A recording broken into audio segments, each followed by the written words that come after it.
What's up, Dragon Brood and friends from the place that came over with Dev today because we have a guest in the house. Hello. Yeah, so you know what we're doing? We got to talk about Strixhaven because there's a bunch of sweet cards.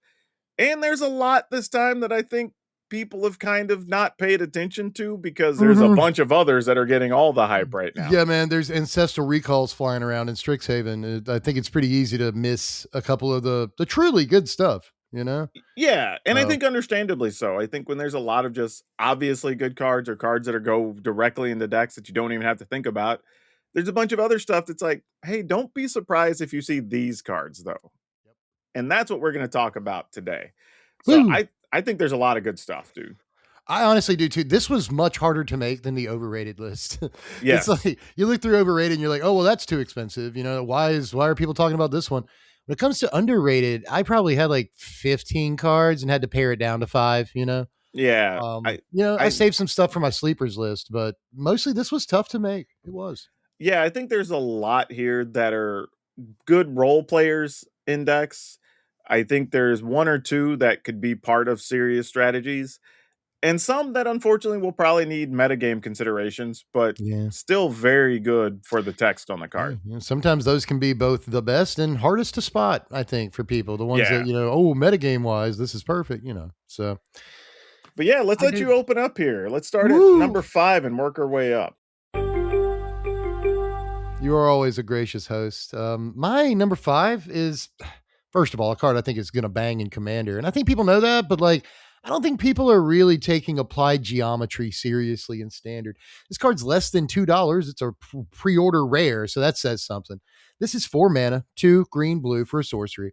Create a token that's a copy of target non-aura permanent you control, except it's 0/0 fractal in addition to its other types, and it gets 6 +1/+1 counters. All right, so...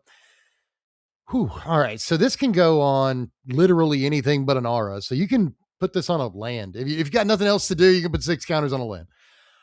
But you could also, here's a cute trick. What if I play a Caretaker's Talent on turn 3? And then I played Applied Geometry on turn 4. I think I might draw 2 cards. I think it sees itself come into play as a token and draws a card. And now I have a 6/6 Caretaker's Talent. What if I Iron Crag on turn 2, and then on turn 3, I get a 6/6 Iron Crag? There's just so much you can do with this. Like, you can turn a tiny creature into a 6/6, stealing a Lana Werewolf on turn 3, copy a Lana Werewolf that's a 6/6, like an Ouroboros that has 6 counters. Is that good? You know what I mean? This is a pretty decent looking Magic card, in my opinion. And no one's talking about it. The funny thing about this type of card is you don't even need to play it in a creature-based deck. Nope. Right? If you have a way to copy it or play it out of the graveyard or whatever, you could literally play something like a Terra Symbiosis on 3. Oh, yeah. And you draw then play this on 4 and draw 6 cards. I'm pretty sure you draw 12. Oh, that's true. Because the second one also sees the counters, right? That's crazy, dude. So it's just really good. All right. And then now maybe I have another copy. Maybe I don't. Whatever. But there's some silly things you could do with this. I mean, turn 2, I play Terminus of Return or Soulstone, right? Turn 3, copy it. And I have to get rid of one because it's legendary. But now I have a 6/6 Indestructible. You understand? It's on turn 3. There's so many things with this card that I just don't get why people aren't kind of freaking out. People look at Simic stuff like this, the copies oh, it's a Commander card. Yeah, it probably is. But this has work to do in Standard if you let it. Seriously, man, it's a good card. I think the way to look at this is you can have a 4 mana 6/6. That's good. That has some extra text. Right. We don't know what it whatever extra text you want. Yeah, whatever on the battlefield, you can have that text, right? That seems pretty good.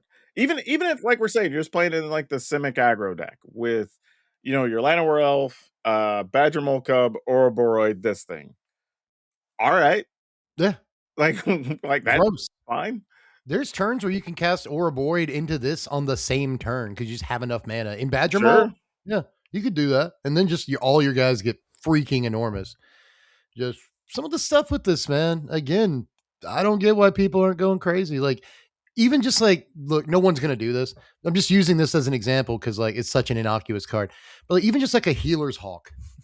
It's like now I have a 6/6 flying lifelink, like for 4 mana, that's a steal. So just Yeah, I all think if the you just played this to copy things with indestructible or hexproof, it's just gonna exactly. be a nuisance, right? Or imagine this, right? Imagine on turn 3, I play a non-legendary haste creature.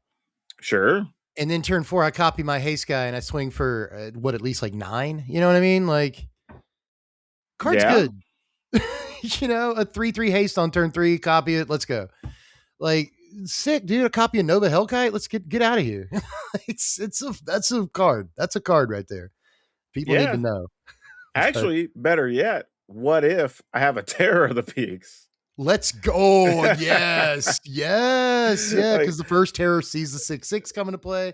And now you yeah, have 2 terrors. Like, there's some silly things with this for yeah. sure. It's pretty gross, man. And I'm telling you, all you got to do is think about it for like 3 minutes and see you've already come up with like 4 things. You're like, actually, this card does this. It's like really good. It's like people need to just, I don't know, like devote a little bit more like bandwidth to like figuring this card out. Cause I think there's just nonsense. I really think there's a lot of nonsense. But anyway, that's an exciting number 5. What is your number 5? I want to know. This one's interesting for me because it weirdly has a high price tag, but I've seen nobody really talking about it. Yeah, it And happens. and I don't really know how this has happened. So this is going to be the most ill-placed card I have ever put on the underrated list. All right. I seriously, like, people, I understand you're going to be mad that this is even on my underrated list. It's only on here because somehow it's crazy expensive and I have literally nobody who's made a comment on any of my stuff, Discord, whatever about it. And it's Emeritus of Woe. It's 3 and a black for a 5/4. Enters prepared at the beginning of your end step. If 2 or more creatures died this turn, it becomes prepared and has Demonic Tutor, which is 2 mana. Go search for a card. This is the newest card in the set, the newest rare that we got to see, or the newest mythic that we got to see. It is, I think, currently the second most expensive card in the set behind the blue Emeritus. And I think that might be in some ways due to its newness, right? It's only like 2 days. The price is only 2 days old on this as we talk. Yeah, I just So didn't. I'm like, how is nobody mentioned? I haven't even seen anybody pop it up on socials. yeah, I saw this. We were doing the full set speed run, and I hadn't yet done the common dump for the day. This is actually the only mythic that we got to see in the common dump on the very last day.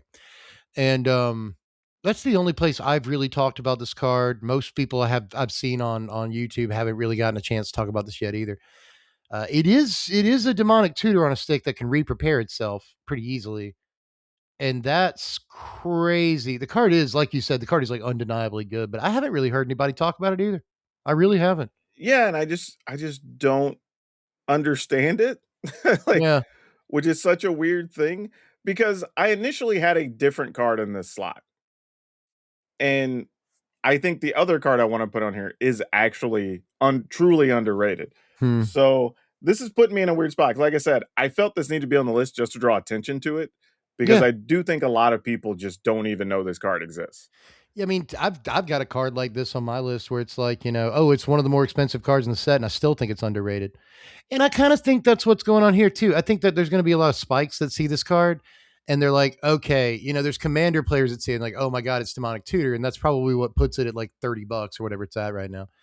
But I think there's going to be a lot of spike players who see it and they have the opposite reaction, like I have to like wait a turn for my demonic tutor or cast it on 6 or whatever, and that's not good It's enough. still a 4 mana But 5/4. exactly, you have a Like, 4 mana 5 power creature. Like even if you never cast a demonic tutor, it still like has to be dealt with. It's yeah, like I think this is a very good Magic card. I think it's yeah. better than like Splinter's Technique or Case of the Stash Skeleton or like any other demonic tutor variant we have in Standard right now.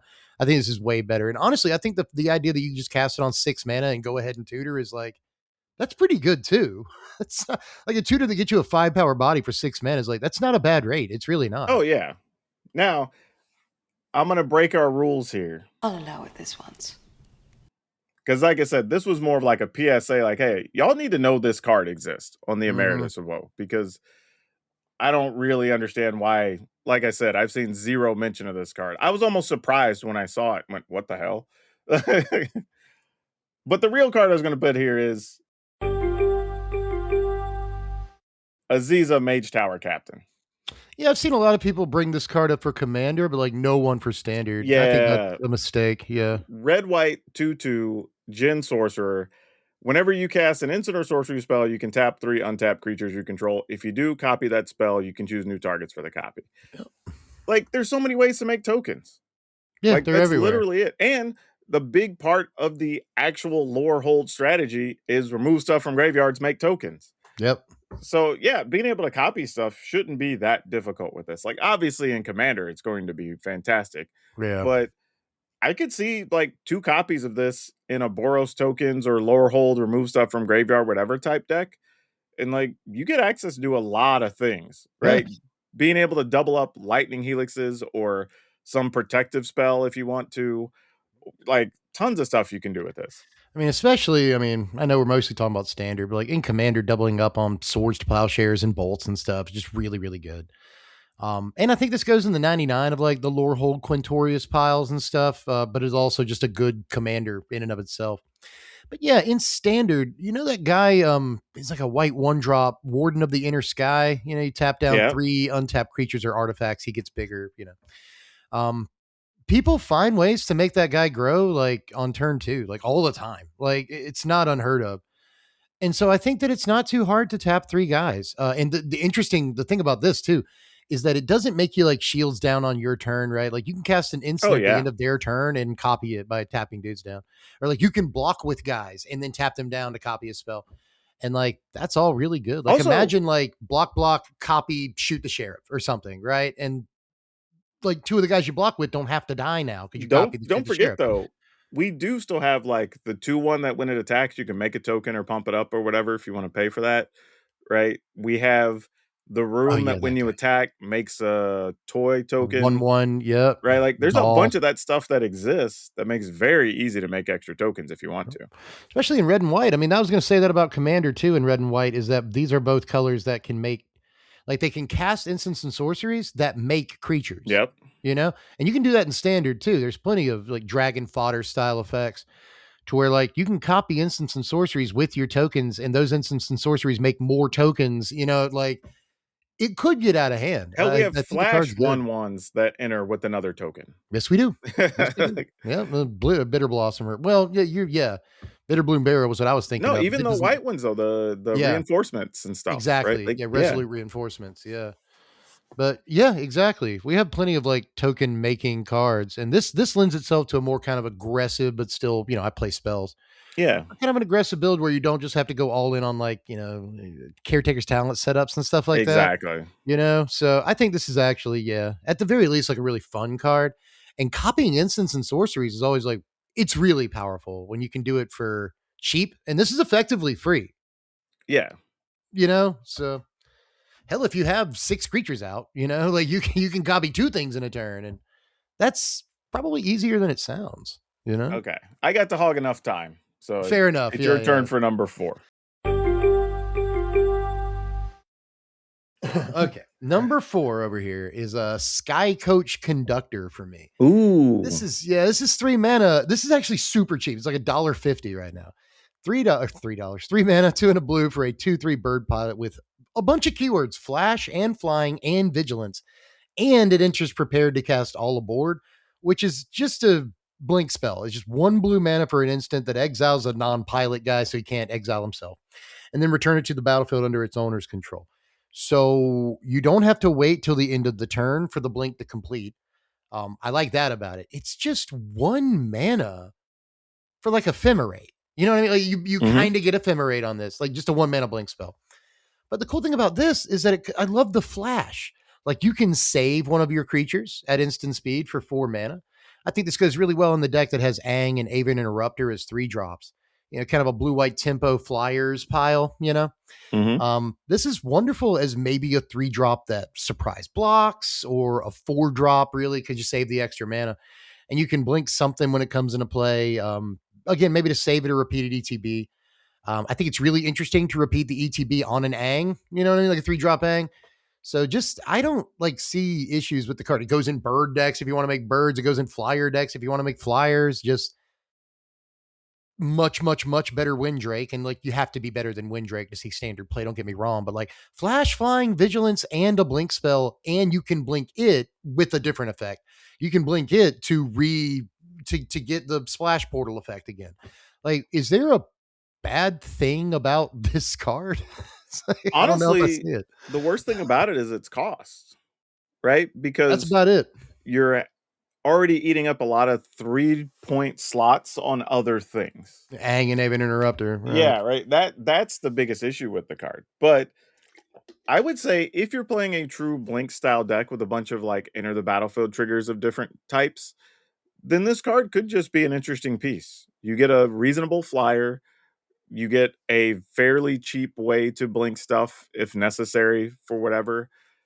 I almost wish it exiled and then returned at the end of turn so you could use it as a Oh, like protective spell against a sweeper or something.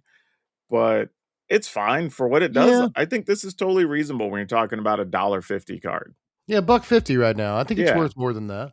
I think that this is, we talked about Archmage of Emeritus in the video we just did. And we talked about how that's probably more of a 6-drop than a 5-drop. I think this is more of a 4-drop than a 3-drop. And again, not to repeat myself, but I think like turn 3 Ang, you do something, you airbend their guy. And then turn 4, they go to replay their guy, and you just like blink your Ang like to airbend their thing again. Like, you just cost them 2 turns, and that yeah, it just seems like so annoying, like so annoying. And for that matter, if I've got some sort of brutal Cathar effect or whatever it is, like if I have a vulnerable creature on my side of the table, I need to stick around. This helps protect those, and just I think it's a wonderful card. I really do.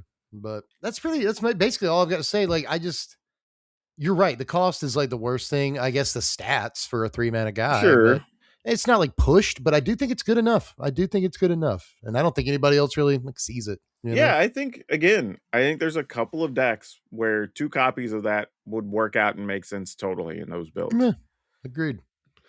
But that said, I guess we're on your number 3, are we? I Yeah. don't know. Okay, yeah.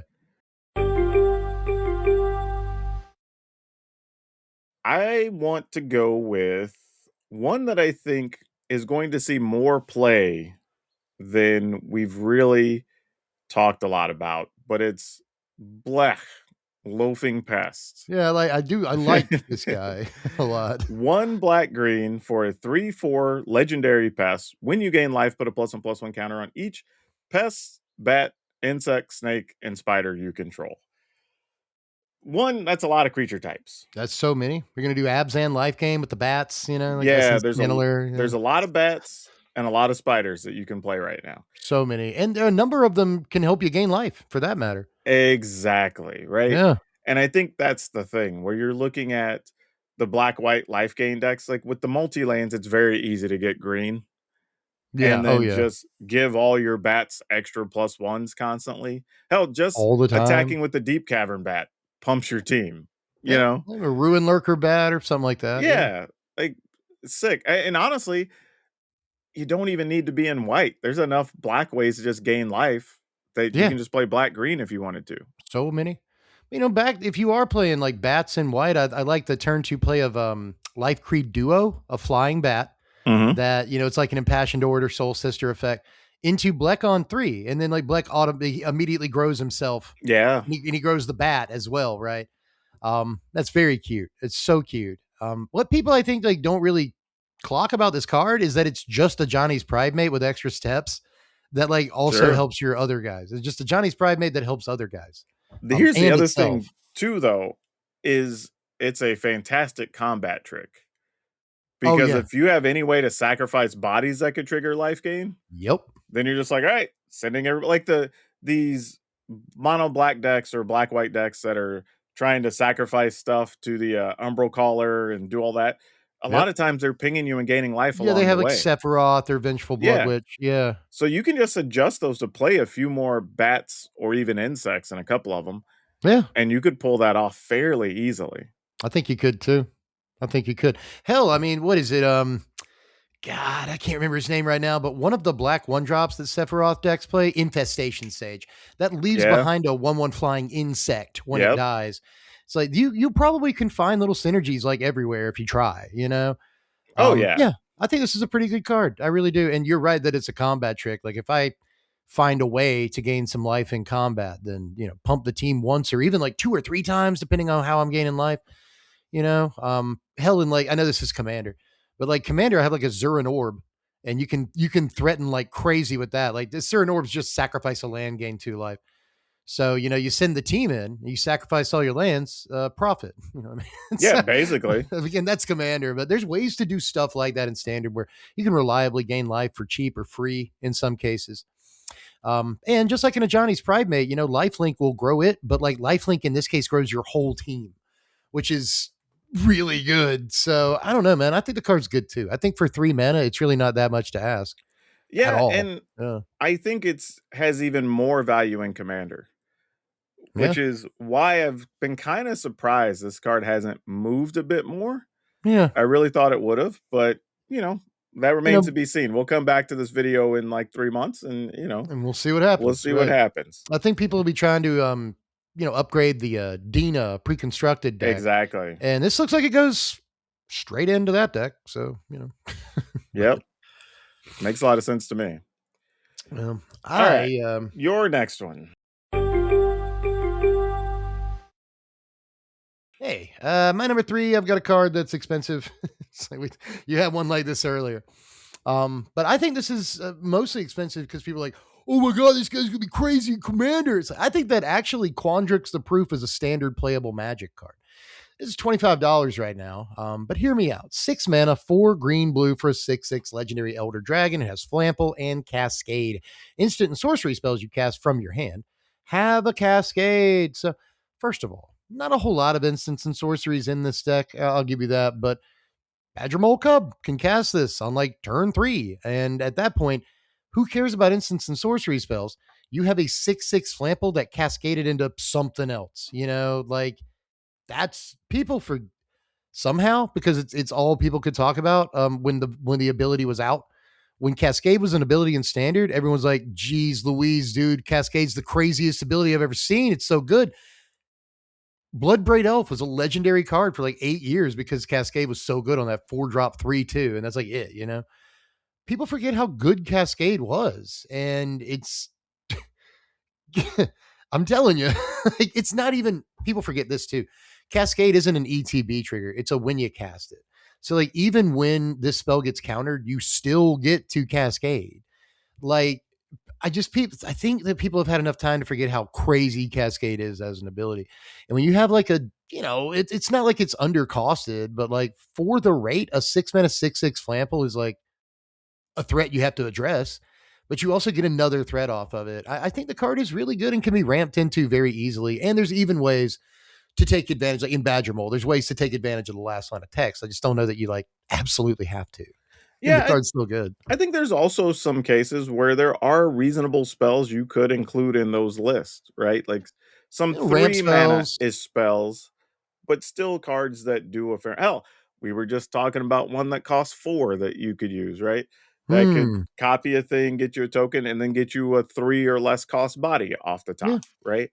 So there's some things that could be done with this for sure. I think this card could definitely see some play and really of the new dragons, this is the one that seemed to have gotten the least attention, Yeah, somehow. Yeah. but I think this is fine. 6 mana, 6/6, probably getting something that costs 2 or 3 in a lot of cases off of it, and maybe triggering some other ability, and then I have bonus action the rest of the way. Like, that seems fine. Yeah. As far as Standard goes, Lorehold looks okay just because he has haste, like a big body haste for a reasonable price. This doesn't have haste, but like there's a lot of cases where I'd rather have like, rather than haste, I'd rather have like another thing on the table. You know Yeah, what I mean? And like yeah. this gives you that. So I don't know, man. I think the stats are there. I think it's not like super overcosted. We're casting 7 and 8 drops in Standard right now. So I just think it's like kind of there, and people have a propensity to look at these, a tendency to say like, oh, it's just a big Commander Dragon, but I'd I devote a little would bit more not be brain space to surprised it. if I see, like, 2 copies of this in various lists. It varies, right? Some sort Yeah, of ramp pile or Badger yeah. Mole or something, I could see some decks playing that for sure. teamer ramp, and like you get a, you know, God, what is that 6-mana thing from Tarkir Dragonstorm that like landfall? You get a 4/4 flyer. It deals 3 damage to everything when it comes into play. You Oh, know, yeah, yeah, yeah, the like that enchantment. guy. Yeah, Yeah, the enchantment. It's like you hit that or something. Like I gotcha. it's Christmas land, but like these things can happen. And even if you just play this and you hit like a removal spell, like you're probably happy with that. You know, Cascade's Yeah. a really good ability. So, but anyway, that's basically all I have to say. I mean, it's obvious that a $25 card is at the very least rated. I don't know if it's underrated, but I think again that people just think like, oh, crazy commander card, can't wait to build around it. But a little bit more than that, in my opinion. But that said, what is your 2?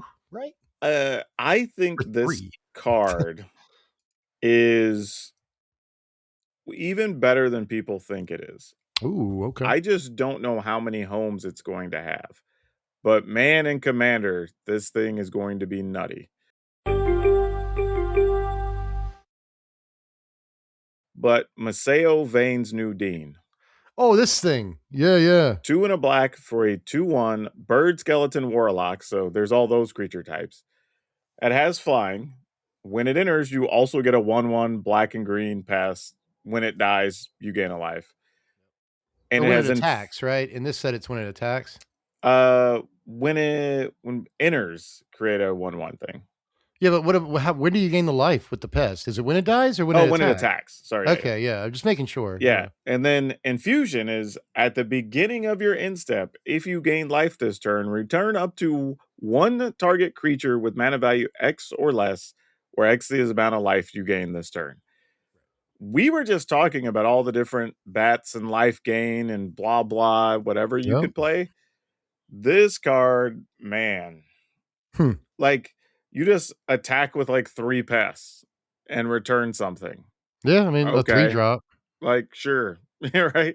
Hell, you could return Blech if you wanted to, Yeah, yeah. right? True. And just keep making pests and keep like it's like in Commander, if you're already playing a life gain deck, like great. You just keep returning a thing every turn, Yeah. right? You're gonna gain 3 to 4 life a turn minimum, I would assume. I'd say as a commander, especially, this is pretty good. It Yeah. looks like it might go in the 99 just because, like, I think you're stuck with mono black.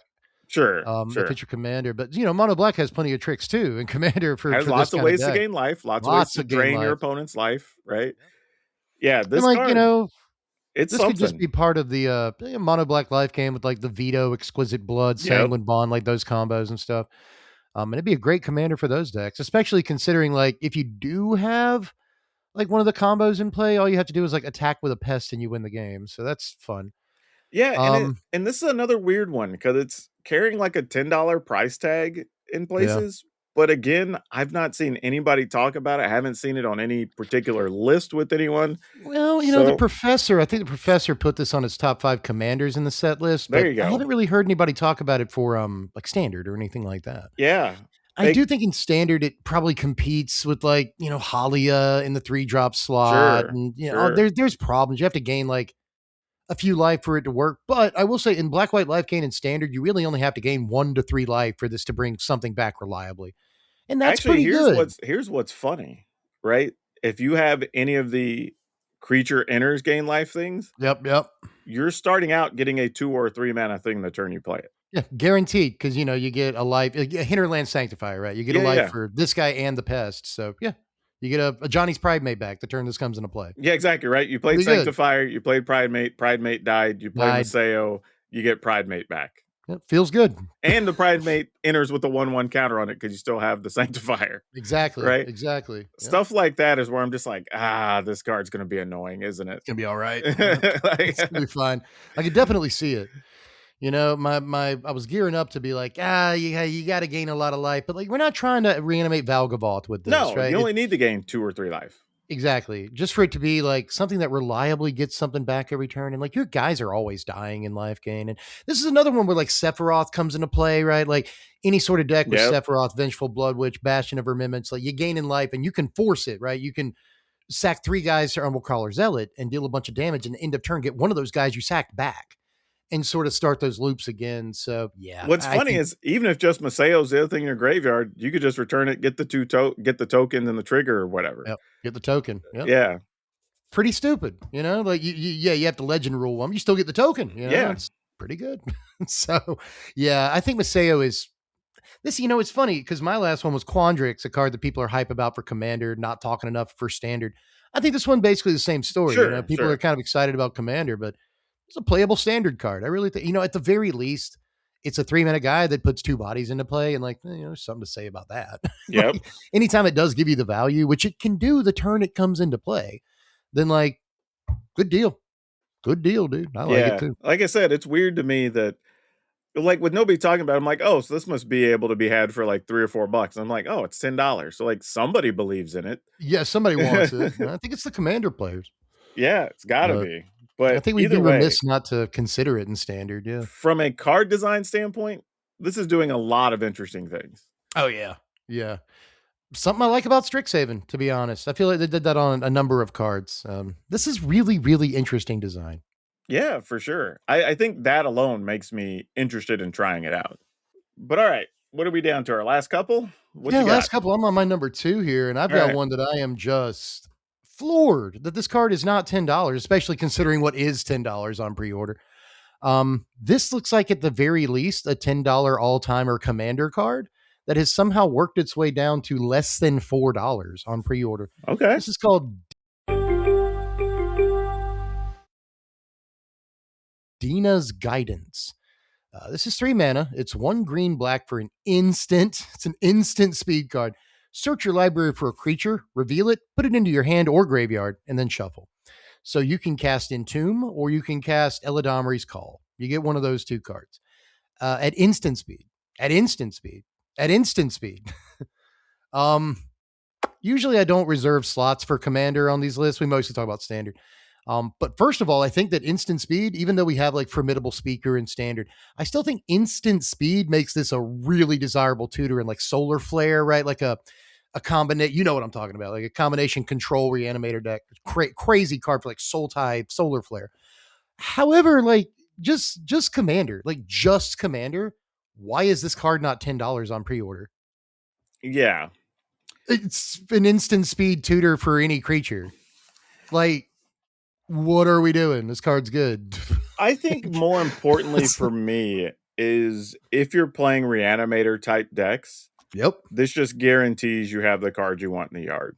Yeah, people don't realize Entomb is a really good card. Yeah. It's really good. I don't care about it so much for the search for a creature card because we still have the Arch Druid's Charm.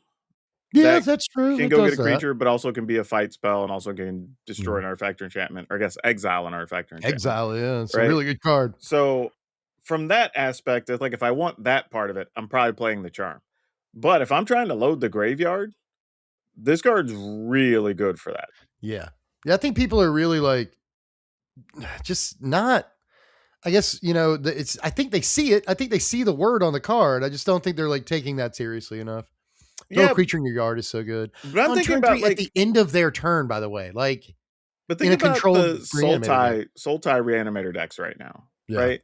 They're often just playing stuff to get one of the key things in the yard that they could return to hand in some way, right? Right. This just guaranteed 2 copies of this increases the odds of them having what they want in the graveyard when they want it. Yep. Whether it's something that they can return when they play their Bellmark to get the right creature into their hand, if they need to cast Cavaro or whatever, Supreme Spider-Man or whatever it is. Superior, yeah. Or if you just hey, I need to go find a demon so I can copy it or whatever. Great. Yeah, something like that. Yeah. Yeah, during your end step, put that thing in the yard, go copy it, right? So yeah, I think this is a very versatile card for those specific types of decks for sure. Absolutely. The instant speed makes it to where it's a lot harder for your opponent to interact with your reanimation plan too. I like that. You can also surprise people in some ways by, just removal spell or counter spell on turn 2. And then turn 3 at the end of their turn, you just throw a Valgaboth in your yard and reanimate it with Zombify. And usually these reanimator decks have to Overlord of the Balemerc on turn 2. And you're kind of letting them know what you're up to. You know what I mean? Yeah. Whereas you can kind of do it all in one swift motion with this, right? Turn 3 EOT, bang, untap, Zombify. And that's, your opponent might not know that's what you're up to. And usually Reanimator has to telegraph what it's up to well ahead of time. I kind of like that angle on this card too. Yeah, it just feels like there's a lot of different, I guess I would say, like, different avenues or lines of play it opens up for the decks that really want it, I want it. right? Exactly. Because now you don't necessarily have to play stuff just to, like, empty my hand, put stuff in the yard, whatever. Like, you can just put it in the yard, Yeah, you know? exactly. I don't have to pitch cards or mill cards or whatever, you know? Yeah, It goes there, you know? I'm So, here yeah, for it, man. I think it's actually, again, I don't think it's the type of card that just a bunch of decks are gonna play. Now, post rotation, maybe, if we're trying maybe, to yeah, hunt for a certain card, put it in the hand, because, like, at some point, we won't have the charm around, the right? charm, right? And especially in a smaller standard, yeah, Yeah. I could see it, So, yeah. before that, I think we play charm to put creatures in hand. In the future, we'll probably use this for both. Yeah, and But it all for depends now, too on, the colored disparities in our decks, if I'm playing green black, but, like, not that much green, or, like, 3 colors, like, we're talking about Soul Tie or something like that, I could see playing this over the charm just because it's easier to cast, right? yeah. But the charm is really good. Yeah, charm, It's the just really good. flexibility of the charm's just crazy. It's crazy. But yeah, it's just usually this card would at least be, $6, commander hype, but no, nobody seems to care about an instant speed tutor. It's like you guys, we're still paying $20 from Grim Tutor in 2026. Like, why is why is this $4? Yeah, which is also kinda weird, but, Yeah. All that said, though, I think this is just kind of a obviously decent card. What is your number two? My number 2. Do you like bears? Because I got a bear for you. I'm a fan. Yeah. But Vastlands Scavenger. It's 1 green green for a 4/4 bear druid. It has Death Touch, enters prepared, and it has Bind to Life, 4 and a green for an instant. You mill 7 cards, put a creature from among them onto the battlefield. Yep. Yeah, this guy, I'm just like, 3 first off, when you get to 3 mana 4/4s, they've been pretty good recently in Magic. Yeah, you got to start paying attention. Like Scrap Shooter's really good. Exactly. We're talking Yeah. about that level of card, right? It does have Death Touch, which I always think is amusing on larger creatures, but It's really like, why you don't need this. Yeah. I mean, it does make it hard to be blocked by like a dragon or something, I guess, without killing Yeah. it. So I mean, there's Yeah, we that. have like 6/6s in standard, Yeah. so it could work. Now, people might look and go like, "Yeah, but the spell on it costs 5." Or it's like, "Yeah, but you know what? I'm still playing a 4/4 for 3 and I'm okay with that beating down for a second." Yep. But if later in the game, I don't want to overcommit to the battlefield or whatever, it's like, "All right, cool. I get to attack during your instep. I'm going to mill and maybe see if I can find something." It's Like, like I'm good. I generally like 2 and 3 minute guys that draw cards. Mhm. It's kind of what we're looking at, especially if they're statted correctly. Often we see like helpful hunters and elvish visionaries, like Yeah. 2 mana 1/1s draw cards. Who cares? But like having a dude that's like kind of overstatted that gets us a card later, like I'll take that, dude. 5 mana seems like a lot, but it's really only a couple of turns after you play this guy, and you're in green. I mean, you're ramping or Yeah. whatever. And a thing that I've seen a lot of people like just straight up not notice, like I've seen them read the card and in real time not notice. This mills 7 cards. It Yep. does not look at the top 7. It mills 7 cards. So you get one of those and then you get 6 cards in your graveyard. I'm pretty sure you can figure out something to do with that. Yeah, also an That's not interesting bad. tool for, your different types of insidious roots, reanimator, blah Yep. blah, whatever, right? Yep. Yep. Because this is great if you're in any type of reanimator that plays green, because you're just like, all right, cool.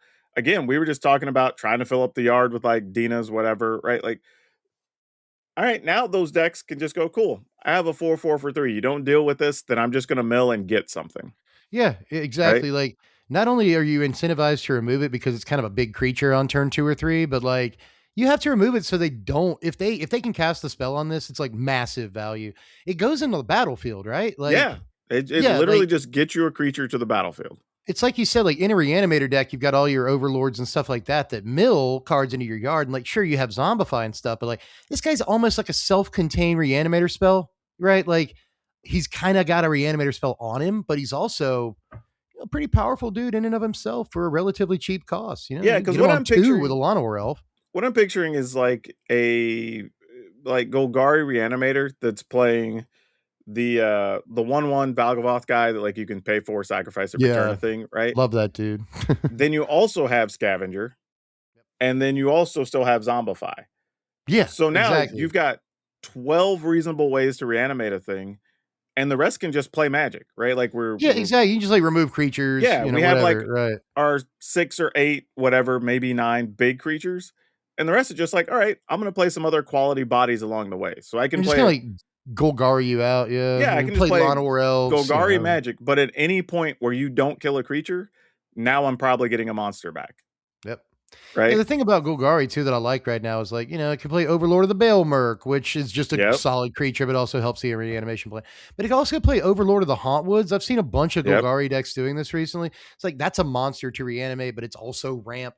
And in this case, it'll help ramp you into the 5-mana mode on this. And it's just card has looked good to me. Like every time I read it, I'm like, I can't find a bad thing about you. Yeah, You though know? if you never even cast the spell, you have a 4/4 Death Toucher for 3. Yeah, I mean, like, what's wrong with that? That's That's the floor pretty on this good. card, right? Like it's Exactly. going to hold the fort against most things your opponent's doing are on the first 3 turns. Yep. And when you do encounter a creature that, an Ouroboros that gets larger, a Tifa, a Mossborn Hydra that gets larger than this, like, you still got the death touch. You Yep. still got the death touch. So I don't know, man. Yeah, I agree entirely. 1,000% actually. This is one of those that I don't think goes on like a sleepers list, but an underrated Oh list. It's yeah, like yeah. perfect Yeah. for. Yeah, for Actually, serious. I'm just talking that sounds like a deck I might build as one of my first decks actually. Honestly, yeah, some kind of green 'Cause black, like mid-range reanimator, like yeah, rock exactly. reanimator. Like Yeah, I'm just like, man, there's a bunch of cool stuff we could do. Maybe I should just do that. seriously. And you could play Witherbloom, the new dragon. Oh, there's so much stuff you could do with this. Oh yeah. If you have enough creatures, your zombifies costs like 1 mana or Yeah, whatever. there's so many Seems things you good. could do with this. That's fun. All right, I'm getting too deep in the weeds. What's your number 1? Hey, I mean, that's honestly, it's the best thing about me and a Magic player.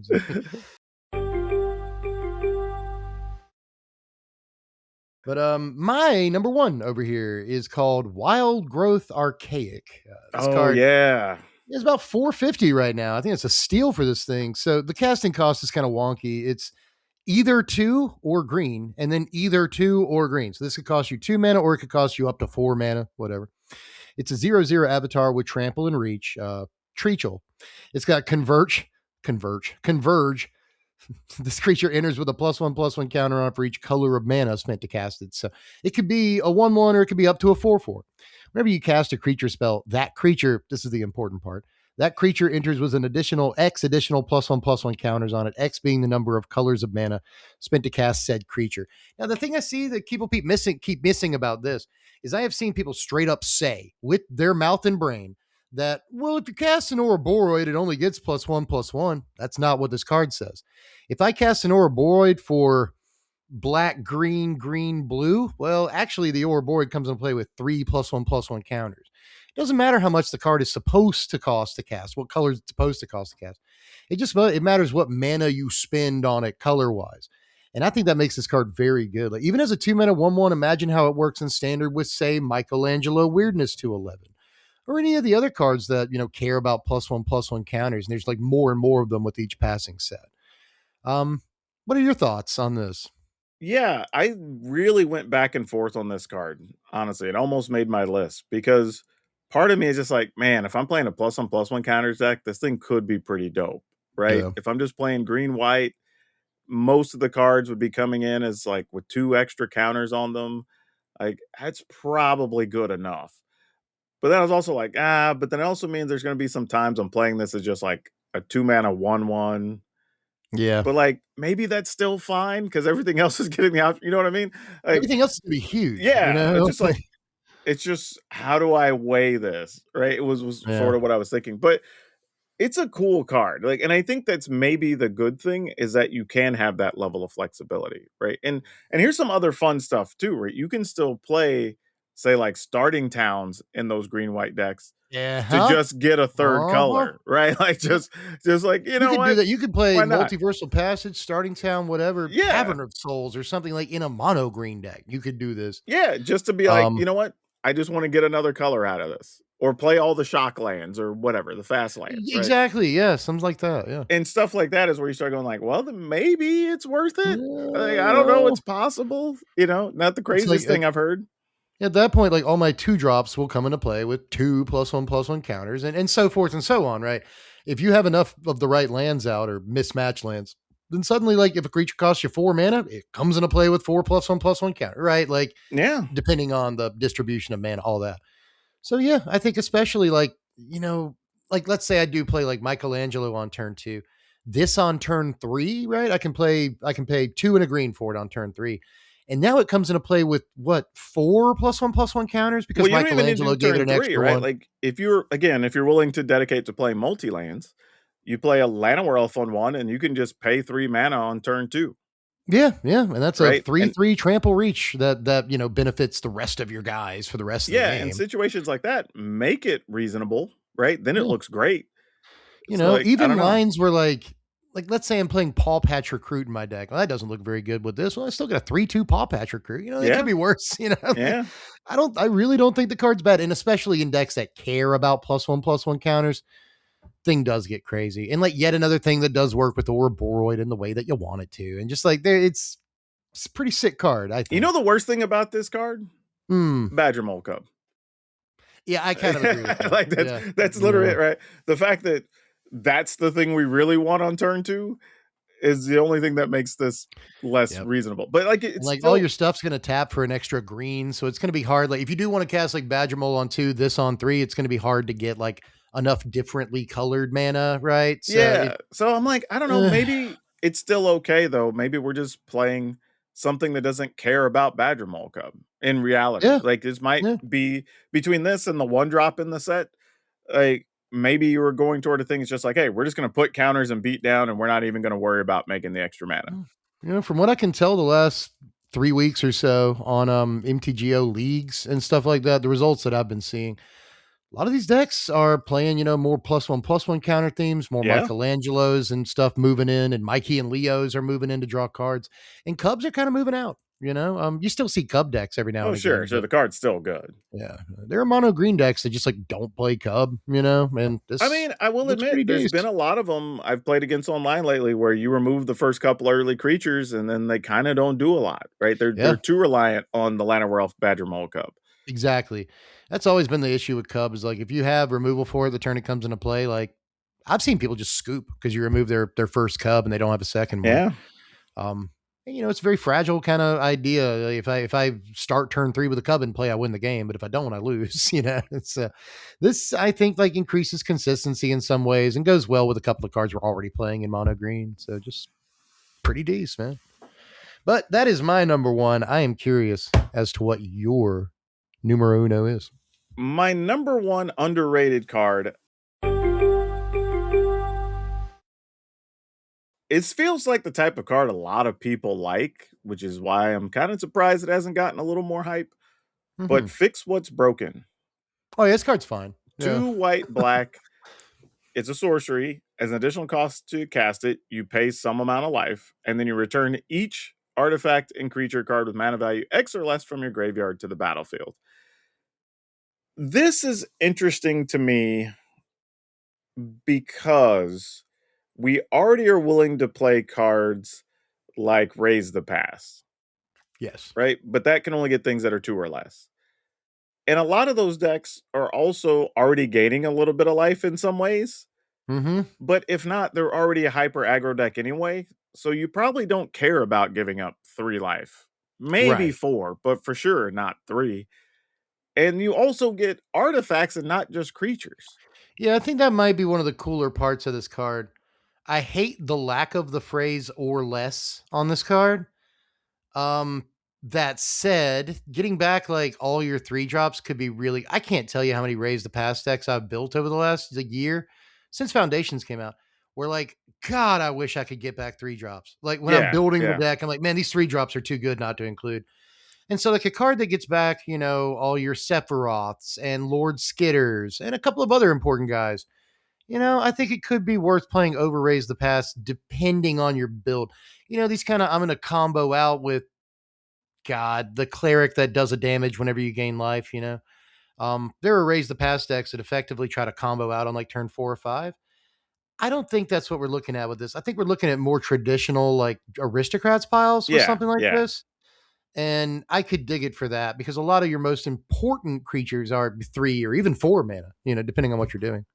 So, Now, yeah. I say that to say I still think in a lot of cases the decks that want to do this type of thing are probably going to just be playing Raise the Pass. Probably, Like, I think that's still going to be the choice, but there are going to be situations where maybe you're playing a mid-rangey deck where you're just like, man, if I could pay 3 mana and get back like Halaya and something, right. or Yes. if I could get back what is it? The 3/3 bat, right? And be able to get that back and Oh, yeah. return something else. Zoraline? Yeah, Something like that. Zoraline, Yeah. right? Like, okay, now this starts to have a little more value. So it's not a card that you're going to play a lot of, right? It's going to be a one or a two of in a lot of lists, but you're playing it for the flexibility to be Right. able to get back the bats, get back the slasher, get back, whatever. There's a lot of those 3s and 4s that you would be really happy to get back from the graveyard that you just can't right now without wasting like a zombify or something. This gives you the Yeah, something flexibility like that. to possibly get more than one thing at a time, Yeah. which is very cool. Yeah, I like that. I mean, there's even going to be times where, like, let's say I include this instead of Raise the Pass. I'll still be somewhat happy, like just paying 2 life, getting all my 2 drops back. You know what I mean? Like, Yeah, it might not be Raise the Pass, but like, again, situationally, you don't mind using it like one in some ways. So, I I'll think it's also good value. say this. I think this is the type of card you can end up building a deck for as well, right? Yeah. You could play, say, 4 of these and 4 zombifies, but a lot of your targets are all within 2 cost range, right? Right. They're all either like Exactly. 4s and 5s or 5s and 6s, something like that. So you spend the first 3 turns, 4 turns, like setting up the graveyard or wiping the board or whatever. And then you're like, okay, and I'll pay 4 and get back these 3 things, Yeah. or I'll pay 5 Yeah. and get back these 3 things, Yeah, I right? think that's where the card's at its best is where you're getting that kind of mana value,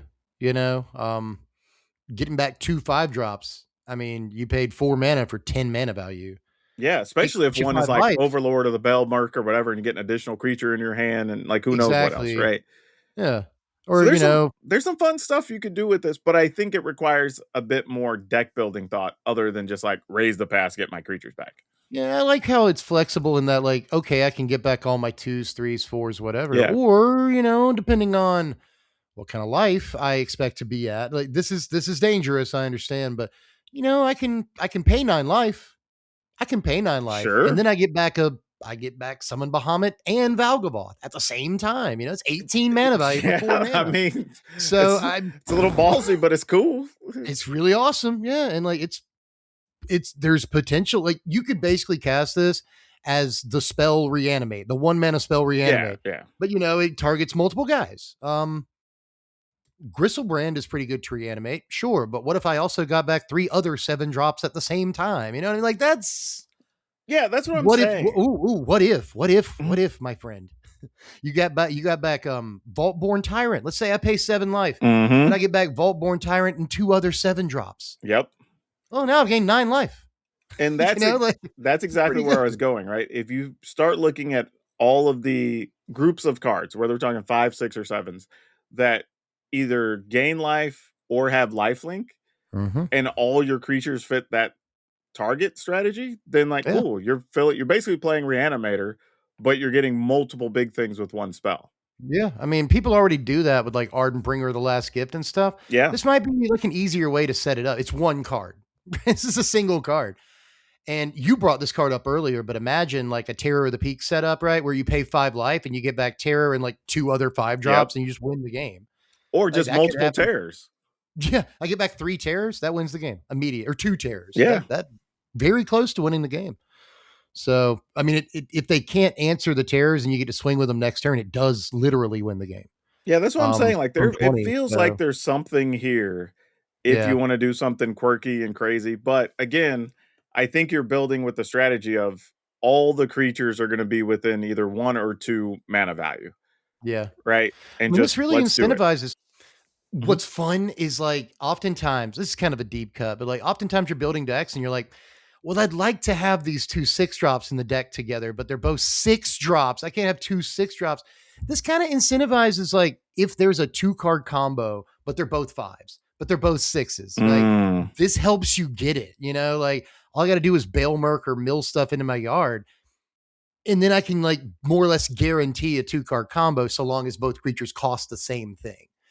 And that's something to be said for that, I think, yeah, yeah, or maybe you've got a 3 card combo that's all 3 drops.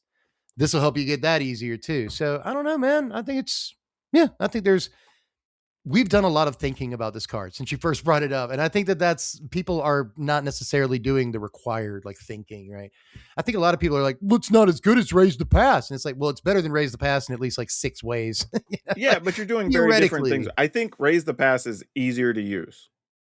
Yeah. I think it's easy to just say, hey, I'm going to build this low to the ground, sacrifice, hyper aggro, whatever thing, and then I can just get everything back and trigger and sacrifice. Yeah, that makes sense. But Awesome. this is like, hey, if you like playing Reanimator, what if we could build in a way that you could get multiple things back at one time? Right. Right? Like that could be fun.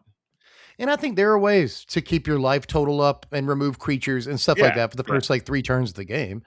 And then, go crazy with the cheese whiz a little bit and just get 3 6 drops back. I mean, just wreck their face. What if one of the things you get back is like a Calamity, Galloping Inferno, and it copies one of the other things you got back, Sure. and you just Like, one turn wins with why this. not?